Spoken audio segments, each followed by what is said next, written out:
Opinion: Bengaluru Stampede. First a heartbreaking tragedy, then a scramble for scapegoats. Bengaluru has witnessed significant public order incidents in the past, including the cancellation of the fifth day of the 1978 Test match between India and the West Indies at the KSCA Stadium due to citywide mob violence over the arrest of then Prime Minister Indira Gandhi.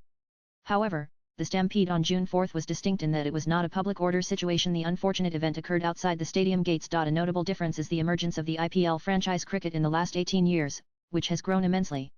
Franchise cricket has become the showpiece of a country that breathes the game.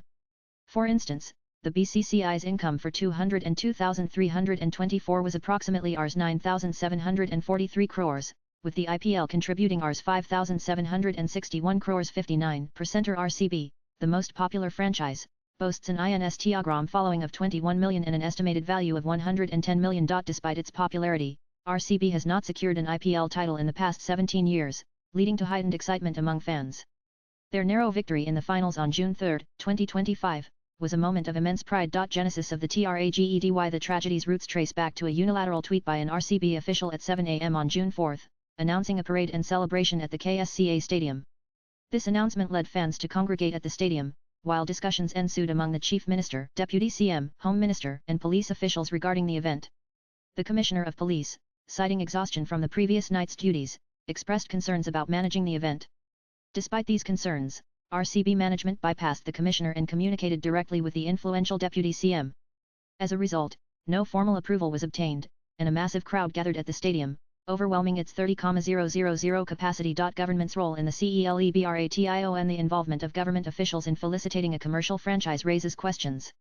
Why did the Vidhana Sabha become the venue for celebrating RCB's victory? Such events blur the lines between public governance and private enterprise, leading to perceptions of political figures seeking to bask in the reflected glory of the franchise's success. Could a delayed celebration have prevented the tragedy? Suggestions to postpone the celebrations to June 8, allowing for better planning and crowd management, were not considered. Had this advice been heeded, the police could have prepared adequately, mobilizing personnel and resources from across the state. Additionally, live streaming of the event could have been arranged at various locations, reducing the need for fans to gather at the stadium. Unfortunately, RCB's management and political leadership's insistence on proceeding hastily contributed to the tragedy. Suspensions and transfers. In the aftermath, several police officers, including the Commissioner, additional CP, jurisdictional DCP, an ACP, and the Inspector of Cubbon Park PS, were suspended.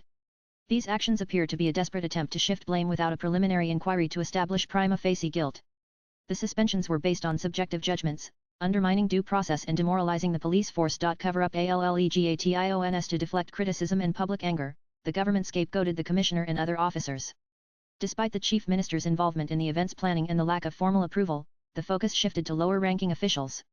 This approach raises concerns about accountability and transparency in handling such incidents. Conclusion: swipe left for next video. The tragic stampede during RCB's victory celebrations on June 4 resulted in 11 deaths and over 50 injured. The incident highlights the dangers of unplanned public events and the need for responsible governance.